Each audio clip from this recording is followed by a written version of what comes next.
Teman-teman seriku sekalian yang saya muliakan, ada seorang anak dulu sama ayahnya. Ayahnya sangat kuat. Dia bilang sama anaknya, "Nak, kamu anak kecil, umur 5 tahunan, sangat lemah badannya." Ayahnya bilang, "Nak, gimana kalau ayah memintamu naik ke atas? Nggak bakalan bisa ya. Coba kamu pakai semua kekuatan kamu." Akhirnya anaknya mulai jalan. Dia lari, "Aku kuat." Berapa langkah udah kecapean. Mulai jalan. Coba kecapean. Bilang, "Ayah, nggak bisa ya. Saya nyerah ya." Ayahnya, kan ayah bilang, "Pakai seluruh kekuatan kamu." "Saya udah pakai ya semua kekuatan saya, tapi saya nggak mampu. Nggak bisa. Nggak bisa ayah, saya nggak bisa naik." Kayaknya kamu belum pakai satu kekuatan kamu. Bilang, "Apa ya kekuatan yang saya belum pakai?" "Kamu belum meminta kepada ayah gendongmu." Teman-teman serius sekalian, anak ini selalu berpikir bahwa yang namanya kekuatan dia adalah kekuatan badan dia, kekuatan pikiran dia, kekuatan dia gitu. Dia berpikir bahwa salah satu dari kekuatan yang dia punya adalah minta tolong kepada ayahnya untuk membawanya ke sana. Dalam hidup tuh suka kayak gitu. Kamu selalu menganggap bahwa yang namanya kekuatan adalah kekuatan kamu, kekuatan kecerdasan kamu yang tidak seberapa, kekuatan kekayaanmu yang tidak seberapa, kekuatan kecantikan kamu yang juga tidak seberapa. Dan kita semua nih, maksud saya bukan cuma kamu, saya juga. Kekuatan kecerdasan saya tidaklah seberapa, kekuatan badan kita tidak seberapa, kekuatan kekayaan kita tidak seberapa, kekuatan apalagi kecantikan kita tentu saja tidak seberapa, teman-teman. Tidak ada yang cukup untuk dapat mengandalkan, tetapi kita punya kekuatan lain yang seharusnya membuat kita tidak menyerah dalam segala keadaan apapun, yaitu kekuatan Sang Pengendali yang telah memperkenankan kepada kita untuk kita meminta tolong padanya. Dia mengatakan, "Ud'uni astajib." Berdoalah, mintalah, niscaya akan aku beri. Panggillah namaku, niscaya aku akan menjawab panggilanmu. Kata Allah, "Fadhkuruni azkurkum." Panggil namaku, aku akan panggil namamu. Akan tetapi kita nih dalam kehidupan, kenapa kita gampang nyerah? Karena kita lebih memilih jalan yang lain. Nasullah fa'ansahum dzikra anfusihim. Mereka lupa kepada Allah, kata Allah dalam ayat yang lain, Allah pun melupakan mereka. Itu kita yang lebih sering memilih melupakan Allah sebagai sumber kekuatan kita. Karenanya kita jadi gampang nyerah. Kita ngandelinnya kekuatan kita ngandelinnya pikiran kita ngandelinnya gantikan kita misalnya. Suami saya nggak bakalan kemana-mana. Siapa yang bisa dapetin cewek lebih cantik daripada saya? Kata suaminya, ya banyak. Masya Allah. Akhirnya kan kalau kamu andelin kecantikan, kamu hanya akan bertemu dengan kegagalan. Kalau yang kamu andelin kekuatan kamu hanya akan bertemu dengan kecewaan. Yang kamu andalkan akal pikiran kamu, gak ada artinya apa-apa, teman-teman saya sekalian. Apalagi jika kamu mengandalkan yang lain-lainnya. Kekayaan kamu misalnya, tenang aja, semua bisa dibeli. Teman-teman, saya bilangin ya, kamu dengan uangmu bisa beli rumah, tidak bisa membeli kenyamanan dan kebahagiaan dalam rumah. Kamu dengan uangmu bisa beli kasur paling empuk sekalipun, yang kamu kalau tidur di situ tenggelam dari empuknya ya, nggak kelihatan gitu. Mandi nih mama, nyata di dalam kasur. Teman-teman sekalian, tapi kamu nggak bakalan bisa beli tidur. Kasurnya bisa kamu beli, tidurnya emang bisa gitu kamu beli? Orang beli jual kasur mahal-mahal gitu. Saya tanyain, bisa nggak nih? Kalau tidur di sini pasti mimpi baik, pasti mimpi indah. Nggak bisa gitu. Nggak bisa beli tidur, apalagi beli mimpi indah. Maka teman-teman sekalian, uangmu yang kamu punya mungkin bisa beli obat-obatan, bisa bayar dokter paling mahal. Tapi apakah bisa beli kesehatan? Enggak. Berapapun uang yang kamu punya, tidak akan bisa menghalangi satu ubanmu yang mau tumbuh. Kamu gak bisa ngaca terus bilang, duit kepala, duit saya miliaran loh. Jangan sampai tumbuh uban ya. Gak bisa teman-teman. Gak ada yang bisa halang-halangin untuk bisa mendapatkan apa yang kita mau gitu. Gak ada yang bisa membuat kita melakukan apa yang kita. Karena semua kekuatan tidak ada pada uang. Semua kekuatan, sumber kekuatan bukan terdapat pada pemikiran, bukan terdapat maksudnya akal gitu ya. Bukan terdapat pada kekuatan badan, kekuatan akal, apalagi kekuatan uang, kekuatan kecantikan. Nggak ada artinya apa-apa. Sebab sumber kekuatan itu hanya satu. Beri kekuatan hanya satu. Sebab pemilik kekuatan hanya satu. Namanya Allah. Maka kamu nggak akan merasa perlu menyerah selagi kamu bersama dengan sang pemilik kekuatan. Kamu hanya perlu meminta. Bagaimana anak tadi nih? Salah satu kekuatannya adalah untuk meminta. Ya, tolong saya, bawa saya naik. Begitu. Nah, dalam hidup juga seperti itu. Kamu tidak akan mungkin mampu mengendalikan hati anak-anakmu. Jangankan mengendalikan hati anak-anakmu, mengendalikan hatimu sendiri kamu gak mampu kok. Kamu tidak akan bisa mengendalikan hati suamimu. Jangankan hati suamimu teman-teman, hatimu sendiri kamu gak mampu. Gak bisa. Sumber kekuatan kita tuh cuma satu, Allah semuanya, yang sudah mengatakan Illa billahil aliyyil azim War-Razzaq Dzul quwwatil matin, kata Allah. La haula wala quwata illa billahil aliyyil azim. Tidak ada kekuatan untuk mendatangkan kebaikan, tidak ada kekuatan untuk menghindarkanmu dari keburukan, kecuali semuanya dari Allah Subhanahu wa taala. War-Razzaq, ialah sang pemberi. Dzul quwwatil matin, ialah sang pemilik kekuatan yang sejati. Karenanya tidak ada yang pantas buat yang lemah selain untuk wa ufawwidu amri ilallah innallaha basirun bil ibad. Dan aku serahkan segala urusanku kepada Allah, sebab dialah yang maha mengetahui segala urusan hamba-hambanya. Tidak ada yang pantas bagi kita selain kita mengatakan Bismillah amantu billah tawakkaltu ala Allah la haula wala quwata illa billahil aliyyil azim. Dengan nama Allah, hanya dengan nama Allah kita dapat melakukan sesuatu. Amantu billah, aku beriman kepada Allah. Tawakkaltu ala Allah, aku serahkan segala urusanku kepada Allah. Haula wala quwata illa billahil aliyyil azim. Tidak ada kekuatan selain semuanya dari Allah Subhanahu wa taala. Teman-teman, jadi kamu gak akan pernah perlu merasa menyerah selagi kamu tahu bahwasanya sang pemberi kekuatan senantiasa bersama dengan.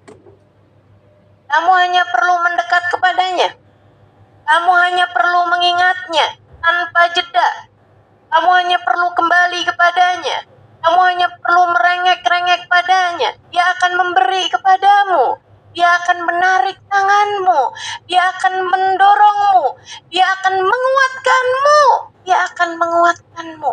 Ud'uni astajib lakum. Saya punya banyak dosa. Saya punya banyak aib. Saya punya banyak salah, masa lalu yang gelap, Rasanya tak pantas saya mendekat padanya. Itulah bagaimana mungkin yang suci didekati oleh kita yang penuh dengan aib-aib ini. Allah bilang, wa idza sa'alaka ibadi anni fa inni qarib. Sampaikan, wahai Nabi Muhammad, apabila ada seseorang bertanya tentangku, apakah aku dekat ataukah aku jauh, katakan padanya, fa inni qarib, aku dekat dengan dia. Ujibu da'watad da'i idza da'an. Aku akan menjawab panggilan siapapun yang memanggilku. Allah, indah benar. Ujibu da'watad da'i idza da'an. Aku akan menjawab panggilan siapapun yang memanggilku. Kita nih kalau misalnya mau ngundang gubernur, mau ngundang presiden misalnya, belum tentu dia mau datang, betul nggak? Ustazah gimana ya? Saya ini mau kawinan, pengen ngundang Pak Jokowi jadi saksi pernikahan saya. Gimana menurut Ustazah? Lihatin dulu, kayaknya. Apa gitu Ustazah? Bukan Aurel.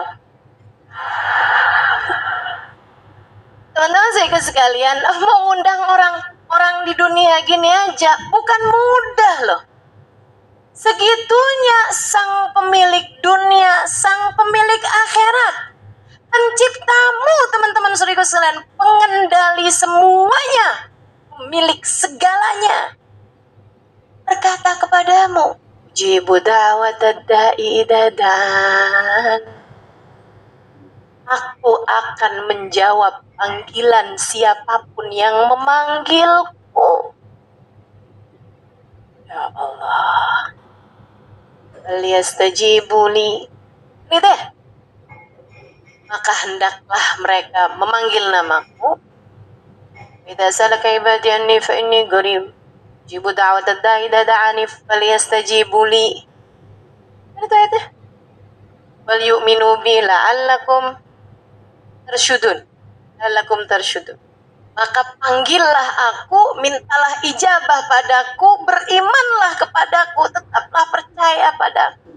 Jangan pernah putus asa. La'allakum tersyudun, kalian pasti akan mendapatkan petunjuk. Nikmat luar biasa ya Allah Subhanahu wa ta'ala.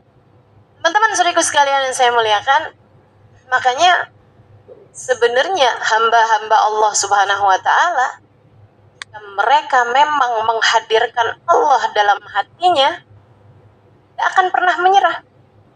Bagaimana mungkin menyerah jika sang pemiliknya akhirat sama dengannya? Menyerah dari apa? Jika selama ini pemilik kekuatan semuanya bersama dengannya. Kamu hanya perlu meminta, kamu hanya perlu berdoa, kamu hanya perlu merengek, kamu hanya perlu berintih-rintih kepadanya. Ya pasti akan mengijabah doamu. Maka nggak usah khawatir. Tidak usah khawatir.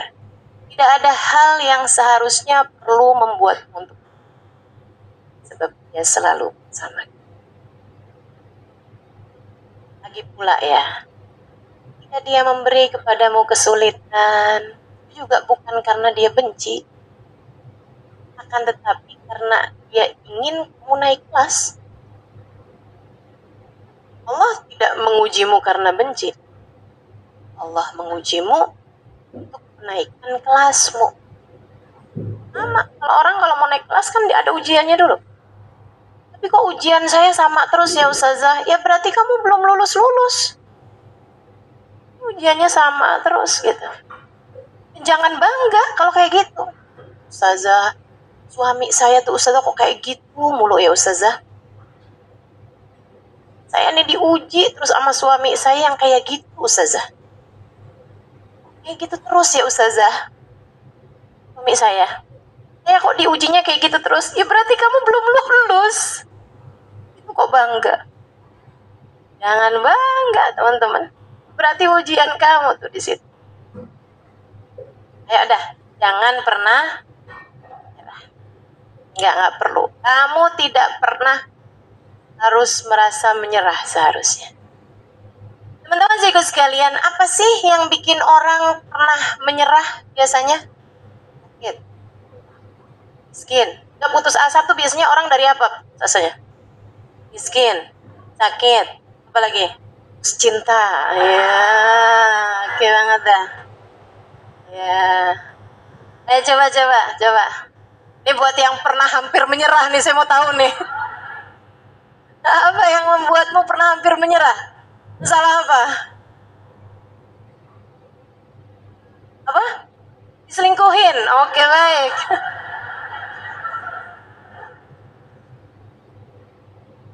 Efek layangan putus kayaknya nih.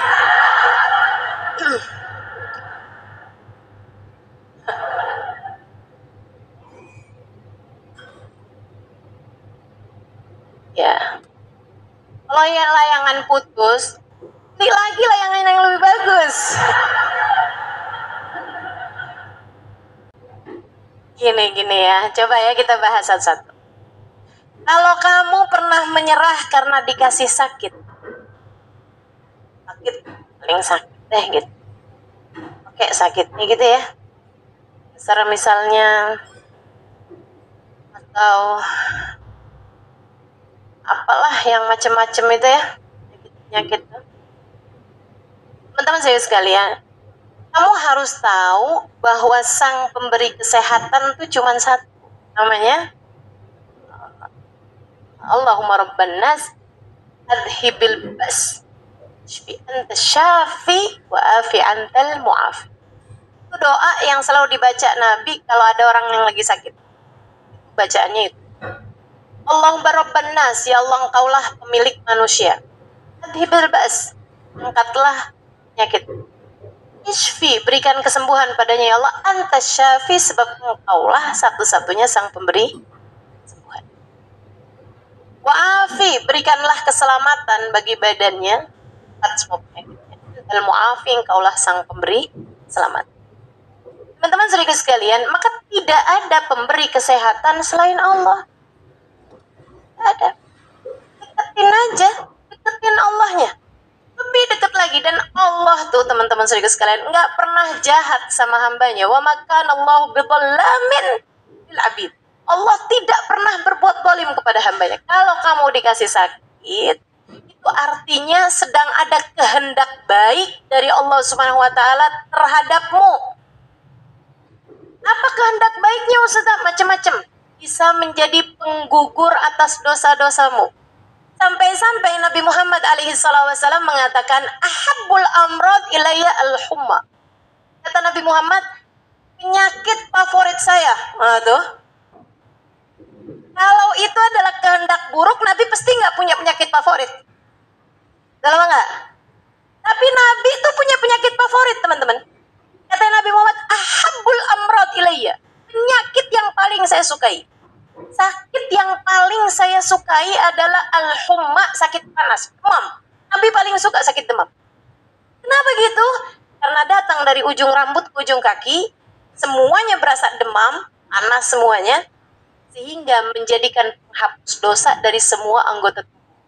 Makanya kalau kamu perhatikan, kebanyakan dari kita itu dikasih sakit sama Allah Subhanahu wa taala di anggota badan yang sering berbuat dosa.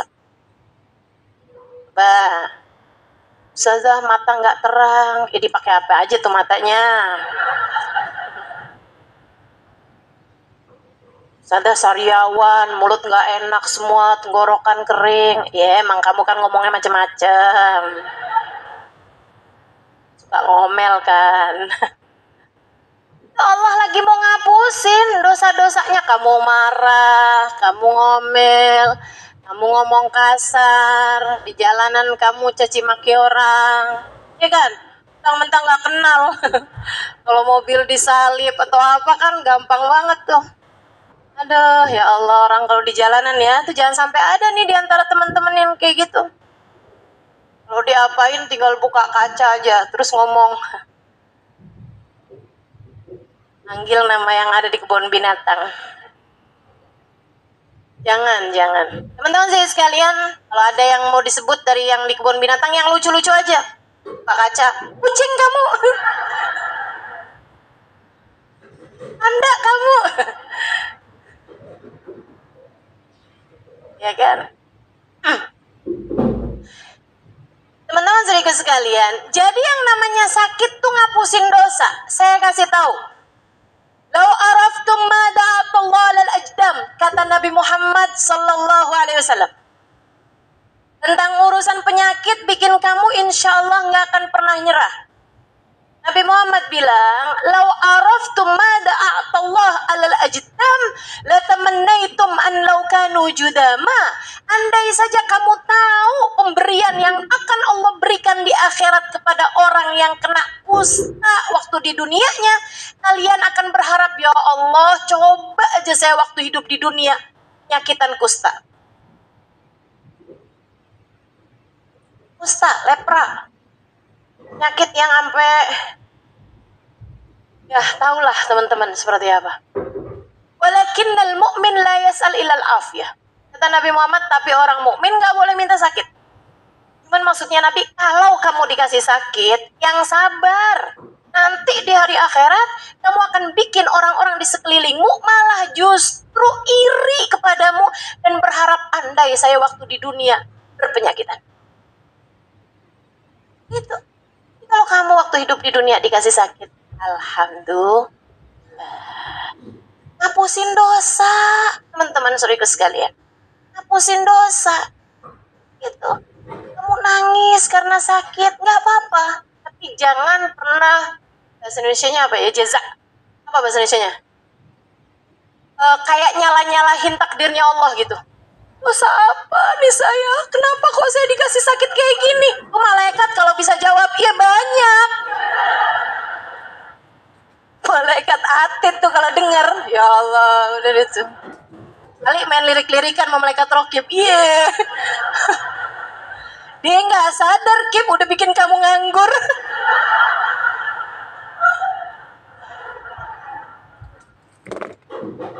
Dosa apa katanya?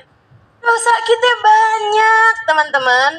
Makanya kalau dikasih sakit, nggak ada yang paling pantas kita ucapkan selain yang diucapkan Nabi Muhammad SAW.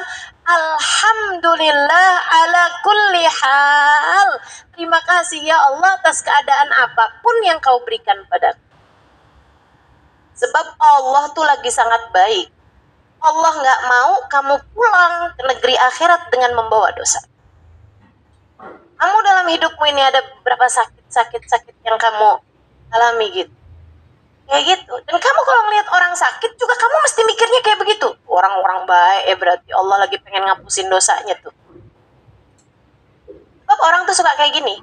Kalau yang dikasih sakit dirinya, ini penghapusan dosa, ini Allah maha baik mas saya. Giliran orang lain yang dikasih sakit, dosanya banyak tuh. Walat tuh mas saya kayaknya tuh. Masya Allah, Masya Allah. Ya gitu. Nah ya, jadi semua sakit-sakit adalah tanda cinta Allah SWT. Innallaha idza ahabba abdan ala Nabi Muhammad gitu. Allah tuh kalau cinta sama seorang hamba, diujinya hamba tersebut. Kasih sakit, saya ingat Abu Bakar Khadijah, Syekh Abu Bakar bin Salim. Saya mungkin beliau lagi saya ziarah ke almarhumah ya, meninggal dunia. Saya ceritakan di buku Bidadari Bumi 1 bagaimana beliau meninggal dunia menganggap kematiannya sebagai sebuah pesta, kan? Diundang sama Allah, udah siap-siap, terap, gitu kan? Mandi, wangi-wangi, gitu. Senyum terus. Saya mau pergi nih, kondangan katanya. Masya Allah. Tahu-taunya maksudnya beliau dengan kondangan adalah meninggal dunia. Pergi pesta kata beliau. Teman-teman sekalian saya muliakan. Nah, Hubabah Khadijah ini ada seorang kawan saya ngadu kepada Hubabah Khadijah. Hubabah doain dong, nih tenggorokan saya sakit banget nih, gak enak makan, susah nelon gitu. Hubabah tolong saya. Hubabah Khadijah sebagai orang yang memang penuh rahmat, kasih sayang banget orang ya. Dia letakkan tangannya di tenggorokannya, doain Allah Rabbana astaghfirullah basyuk. Doain sama beliau. Tapi habis itu ngomong kayak gini, kamu tuh ya sabarnya dikit amat sih. dikasih gini aja lo minta sembuh. Kamu tahu nggak? Ngeri nih. Ucapan orang yang tahu bahwa sang pemilik kekuatan bersama dengannya. Ucapan orang yang menjadikan hidupnya buat Allah Subhanahu wa taala, antara dia sama Allah Subhanahu wa taala. Ucapan seseorang yang faham inna salati wa nusuki wa mahyaya wa mamati lillahi rabbil alamin. Hidupku, matiku, salatku, semua ibadahku hanya untuk Allah Subhanahu wa taala, hanya untukmu ya Allah. Ucapannya jika lagi pegangin lehernya orang yang lagi sakit nih, bilang kayak gini, kamu nih sabarnya dikit amat sih, baru dikasih gini aja loh pengen minta sembuh. Kamu tahu nggak, saya tuh kalau beberapa hari sama Allah nggak dikasih sakit, saya suka nanya, ya Allah, apakah engkau sudah lupa kepada hambamu Khadijah? Kenapa gitu Hubabah? Bukankah Nabi Muhammad bilang, innallaha idza ahabba abdan ibtalah. Allah apabila cinta kepada seorang hamba, diujinya hamba tersebut. Diujinya hamba tersebut. Saya kalau lama nggak dikasih sakit, saya nanya sama Allah, ya Allah, apakah engkau sudah lupa hambamu Khadijah? Semuanya baik-baik semua ya, kepala nggak pusing, perut nggak mules, kaki nggak pegel-pegel. Apa udah lupa ya mas saya, gitu katanya, subhanallah. Ya udah, nanti kalau sakit-sakit lagi saya ajarin kayak gini nih. Kalau kamu lagi sakit mata, kamu bilang, ya Allah makasih, jadikan ini sebagai pengguguran atas dosanya mata saya ya Allah. Ampuni segala dosanya mata ya Allah, dan ampuni juga dosa dari anggota badan saya yang lain ya Allah. Makasih ya Allah. Insya jangan pernah nyerah. Nggak perlu nyerah. Semuanya dari Allah kok. Kemarin saya di Pontianak, seorang kawan, waktu saya beberapa tahun yang lalu datang, dia sehat-sehat aja, seger-seger aja. Nah, kemarin waktu saya datang, udah kena stroke. Jadi dia udah setengah badannya ini udah lemah sekali ya. Yang bisa digerakkan hanya sebelah aja gitu. Alhamdulillahnya yang kiri, yang kanannya masih baik-baik aja. Semangat, jalan udah pakai tongkat, tangan yang sebelah udah nggak bisa digerakin. Semangat. Saya tanya sama dia kan, sakitnya diabetes dari diabetes apa dari darah tinggi? Terus dia bilang dari diabetes Ustazah. Berapa diabetesnya? 800 Ustazah. Bilang, oh kembali 200. Iya Ustazah. 800. Terus dia bilang sama saya nih, dia bilang gini nih, kalau yang ngasih orang sudah saya pukul dia Ustazah. Stroke ini dia bilang, kalau yang ngasih orang, siapapun orangnya saya pukul dia Ustazah, gampar dia Ustazah. Tapi kan kita tahu yang ngasih Allah. Udah aja saya nikmati. Subhanallah, kayak jadi obat gitu. Buat saya dan buat semua orang insya Allah. Ya. Kalau kamu lagi dikasih sakit, kamu bilang, ingetin diri kamu sendiri. Kamu mulai, aduh kok sakit. Ya, kamu ingetin diri sendiri. Dulu, dia yang ngasih sakit siapa nih? Ngasih sakit siapa nih? Allah. Kalau Allah yang ngasih sakit, Allah yang paling tahu yang terbaik buat kita. Kita nih kadang-kadang jadi orang, kalau nggak dikasih sakit, suka sok-sokan. Suka ngerasa kuat, suka ngerasa kayaknya umur masih panjang. Betul nggak? Kalau dikasih sakit kan jadi inget mati, kan bagus. Kalau dikasih sakit kan jadi nyebut Allah, kan bagus. Betul apa enggak? Kalau dikasih sakit nih, Allah bawaan nyari tasbih mulu. Kalau nggak sakit, yang dicari remote TV. Giliran sakit baru dah nyari tasbih, nyari Quran, gitu kan ya? Masya Allah, ini modelan kayak kita nih. Jadi Allah kadang-kadang suka ngasih sakit sama kita, biar dia ingat kepadaku, kata Allah. Biar dia ingat kepadaku. Kalau hamba dimurka sama Allah sekalian lo nggak pernah dikasih sakit-sakit. Jadi jangan suka ngerasa, dia enak banget ya jadi dia nggak pernah sakit. Jangan. Teman-teman, tahu nggak ada satu orang sepanjang hidupnya nggak pernah sakit? Tahu siapa? Fir'aun. Tahu? Enggak. Makanya Fir'aun tuh belagu. Fir'aun itu nggak pernah sakit. Jangankan sakit yang berat, flu nggak pernah Fir'aun. Fir'aun nggak pernah pusing, nggak pernah mules, nggak pernah rematik, asam urat, kolesterol, nggak pernah tuh. Fir'aun tuh sehat terus. Anuan nih nggak pernah dia. Satu hari Fir'aun baca di kitab-kitab terdahulu, Maha Suci Allah, Tuhan yang menciptakan alam semesta. Dia tidak pernah sakit. Fir'aun bacanya, kayak saya ya.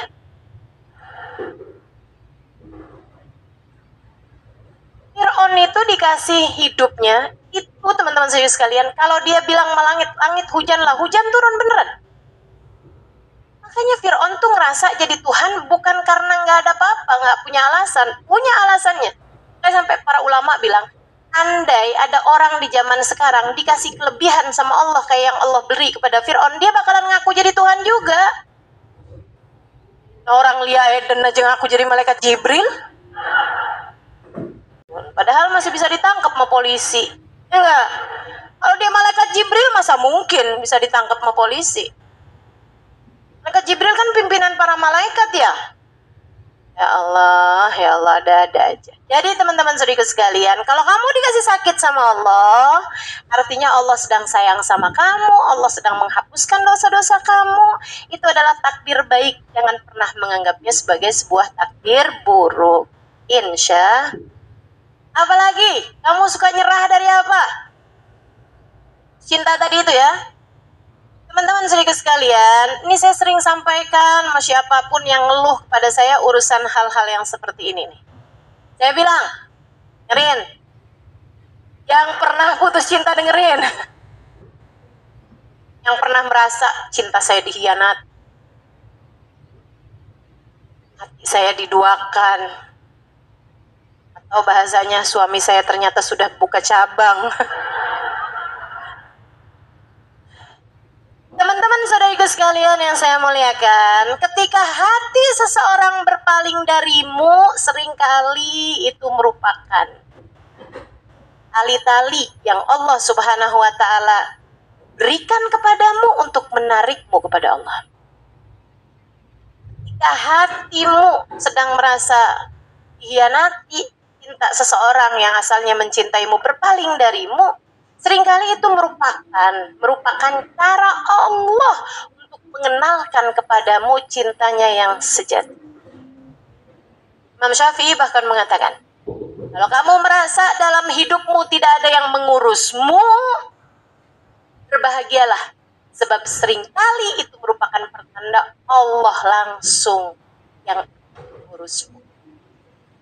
Oh, udah diselesainya sama Allah, ya Allah, enak semua dah. Nggak usah pernah nyerah. Usah.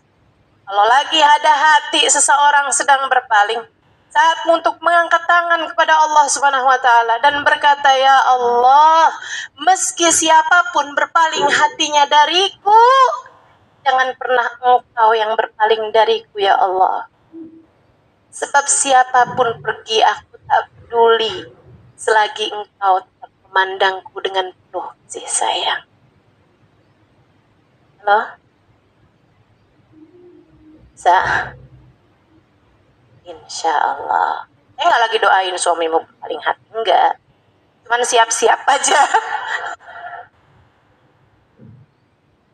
Allah itu pencemburu teman-teman. Ada nih sebelum nikah, ya Allah tahajudnya rapi, Quran nggak pernah ditinggal, zikirannya rajin.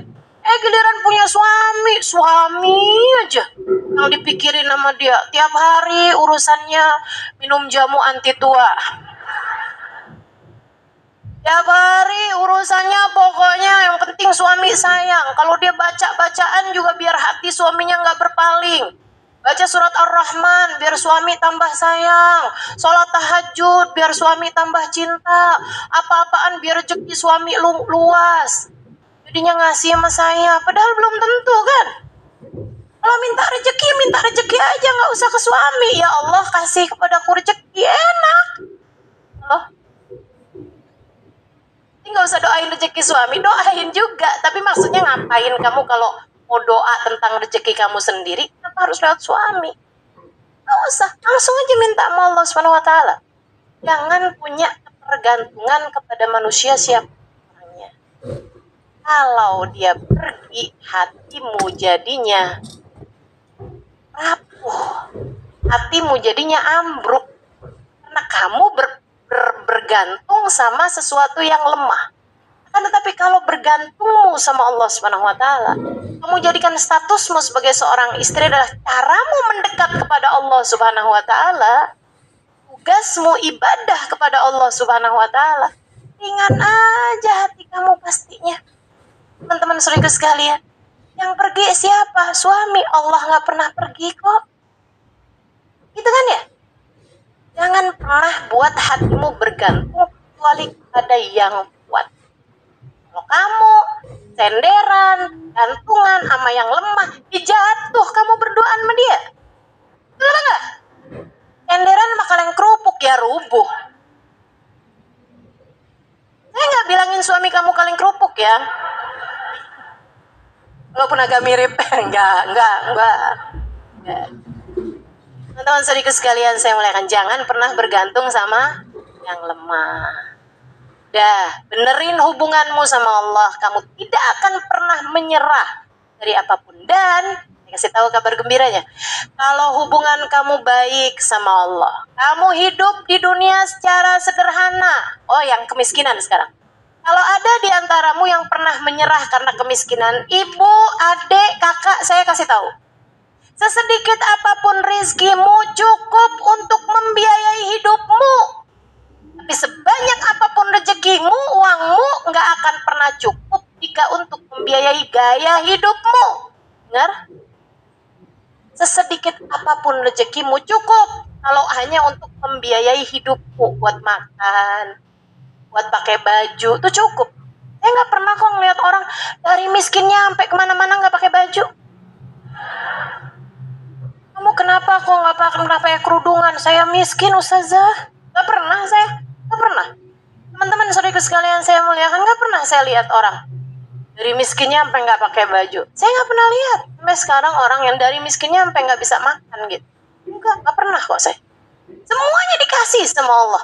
Urusan untuk hidup nih, makan, pakaian gitu kan, pasti Allah Subhanahu Wa Taala bakalan kasih. Teman-teman saudaraku sekalian, bakalan kasih, nggak usah khawatir. Urusan rezeki makanan nih ya, dengerin. Kamu dalam perut ibu kamu tuh pernah ada yang kelaparan apa enggak? Ada nggak dokter periksa, wah anak ibu stres nih, dalam kandungan ibu anakmu stres, kenapa gitu? Kelaparan. Ya Allah, rezekinya disampaikan. Ibu, menurutmu mana yang lebih rumit, ngasih rezeki sama janin dalam kandungan, apa kepadamu yang sekarang udah mulai kelihatan di CCTV Indomaret kelihatan tuh, mau kalau masuk Indomaret. Teman-teman saya sekalian, kamu udah ada di atas muka bumi ini, udah jelas semuanya rupa-rupanya. Allah nggak bakalan lupa ngasih sama kita makanan, tenang aja. Nggak bakalan lupa Allah Subhanahu Wa Taala buat ngasih kepada kita makanan. Teman-teman saya sekalian, pernah ada seorang bapak sama seorang anak, ya. Anaknya bilang, ya Allah Pak, hari ini udah nggak punya apa-apa nih Pak, kita bakalan tidur dalam keadaan lapar nih Pak nih hari. Bapaknya bilang kayak begini, jangan GR nak. Oh, GR Pak? Jangan bangga dulu, jangan sombong kamu. Oh gitu Pak? Ya itu kan hidupnya caranya para nabi, para wali nak. Emang nggak nyampe nak segitu. Lama kemudian datang orang ketuk pintu, kasih makanan. Dia bilang kita lagi ada kenduri, lagi ada hajatan, kirimin makanan tuh, karena kita mah nggak bakalan dibiarin lapar sama Allah. Yang lapar itu Nabi Muhammad, sampai mengganjal perutnya dengan batu. Kita nggak bakalan pernah sampai di derajat seperti itu. Yang lapar itu para perempuan-perempuan solehah. Sayyidah Aisyah tahu rasanya lapar. Bulan-bulan tidak ada yang masuk dalam perut kami lal aswadain kecuali air makurma. Sayyidah Aisyah pernah, Sayyidah Fatimah pernah. Wahai Abu Ayyub, kirimkan daging ini kepada putriku Fatimah, akan menjadi makanan pertama yang masuk dalam perutnya sudah 3 hari 3 malam. Tapi kalau yang kayak kita-kita nggak bakalan sama Allah dijadiin lapar. Jadi tenang aja. Kamu mengeluh terhadap kemiskinan, enggak, kamu nggak miskin. Kamu bukan miskin, kamu hanya kurang syukur. Kamu hanya memperbanyak tuntutan dalam hidupmu. Ngerasa perlu buat kredit panci, ngerasa perlu buat ikutan jalan-jalan, gitu kan? Ngerasa perlu, padahal kamu nggak pergi jalan-jalan, nggak apa-apa, kan begitu ya? Padahal kamu nggak pergi ke mall, nggak apa-apa. Pernah nggak ada orang masuk rumah sakit, kenapa tuh nggak belanja 2 bulan? Pernah kalian? Ya pernah. Jadi teman-teman saudaraku sekalian, udah. Gak ada ceritanya. Kita bakalan dikasih kemiskinan yang sampai miskin banget, gak ada ceritanya. Kita syukuri aja. Dan kalau kamu sama Allah dibikin rezekinya terbatas di dunia ini, nanti kamu akan syukuri di akhirat. Kamu akan mensyukurinya di akhirat nanti. Karena itu merupakan doanya Nabi Muhammad SAW untuk keluarganya. Allahumma ja'al rizqa alin nabi kafafa. Ya Allah, jadikanlah rizki keluarga Nabi Muhammad hanya yang secukupnya aja. Kalau kamu merasa rezeki kamu kok secukupnya aja, ya Allah, alhamdulillah, nih kayaknya udah mulai mirip sama doanya Nabi Muhammad. Gitu. Jangan lihat, ya Allah, kapan dia punya mobil ya Allah, cuma bisa lihat doang. Katanya disolawatin, pegang solawatin. Nah, nggak usah.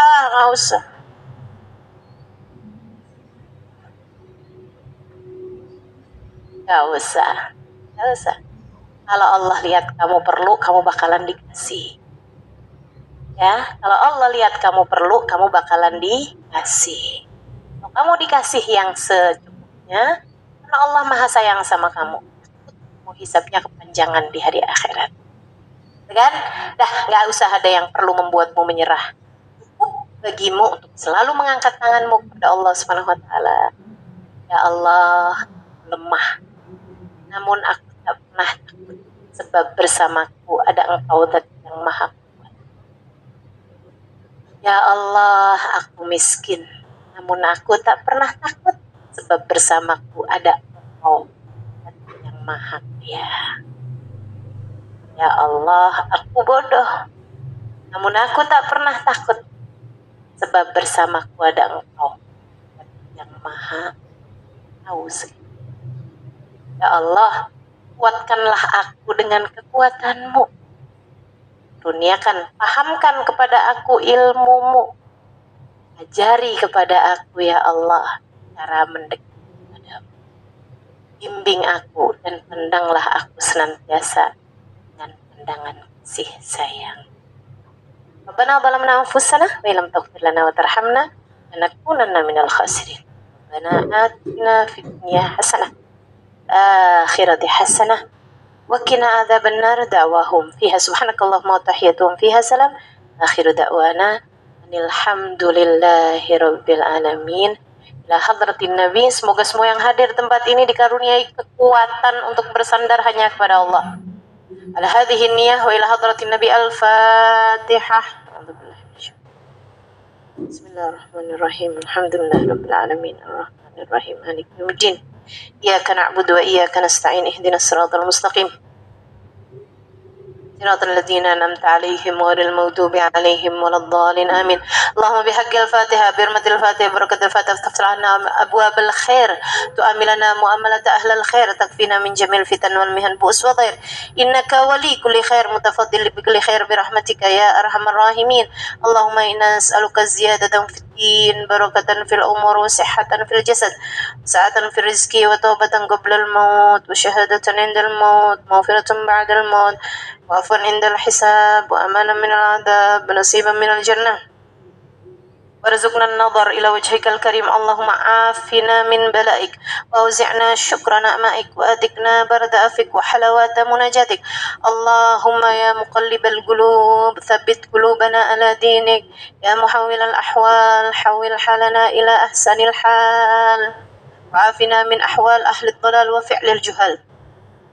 اللهم إنا نسألك من العقول أوفرها ومن الأذهان أسفها ومن الأعمال أزكاها ومن الأخلاق أطيبها ومن الأرزاق أزلها ومن العافية أكملها من الدنيا خيرها ومن الآخرة نعيمها بحق سيدنا محمد صلى الله عليه وعلى آله وصحبه وسلم. اللهم ربنا آتنا في الدنيا حسنة في الآخرة حسنة وقنا عذاب النار. دعواهم فيها سبحانك اللهم وتحيتهم فيها سلام. آخر دعوانا أن الحمد lillahi rabbil alamin. Ada satu doa yang pengen saya ajarkan kepada teman-teman suriku sekalian. Kalau nanti nggak keburu buat nyatetnya, nanti saya akan taruh di Instastory Instagram saya atau di feed Instagram saya ya. Jangan ada yang nanya beli Instagram di mana. Ikuti saya. Bismillahirrahmanirrahim. Allahumma inni dha'ifun فقوي في رضاك ضعفي وخذ إلى الخير بناصيتي واجعل الإسلام منتهى رضايا. اللهم إني ضعيف فقوني وإني ذليل فأعزني وإني فقير فأغنني يا أرحم الراحمين. صلى الله على سيدنا محمد وعلى آله وصحبه وسلم. الحمد لله رب العالمين. Ya, ini doa kalau bagi yang lagi diuji-uji dengan segala hal-hal yang berat-berat dalam hidupmu. Ini diajarkan baginda kita Nabi Muhammad SAW. Menguatkan kita insya Allah. Artinya, Allahumma inni dha'ifun, ya Allah aku sangat lemah. Faqawwi fi ridhaka dha'fi, maka kuatkanlah aku dalam keridhoanmu segala kelemahanku. Segala kelemahanku kuatkanlah ya Allah. Wa khud ilal khairi binasiyati, ya Allah bawa aku, bimbing aku menuju kepada kebaikan. Waj'alil Islam muntaha ridhaya, jadikanlah Islam sebagai puncak tinggi keridhoanku. Allahumma inni dha'ifun faghwini, ya Allah aku lemah maka kuatkan aku. Wa inni dhalilun fa'izzani, aku hina muliakan aku. Wa inni faqirun fa'aghnini, ya Allah aku miskin cukupkanlah aku, ya arhamar rahimin, wahai zat yang paling rahmat. Mudahan Allah Subhanahu wa taala senantiasa menjadikan kita tidak akan pernah menyerah insyaallah. Nah, ini diajarkan oleh guru kami Al Habib Umar bin Hafid dari baginda kita Nabi besar Muhammad sallallahu alaihi wa ala alihi wasallam. Insyaallah orang yang dikehendaki baik dan dikuatkan oleh Allah Subhanahu wa taala tidak akan pernah lupa doa ini. Ya begitu ya. Mudah-mudahan Allah kuatkan kita senantiasa insyaallah. Amin ya rabbal alamin. Wassallallahu ala sayyidina Muhammadin wa ala alihi wa sahbihi wasallam. Walhamdulillahi rabbil alamin.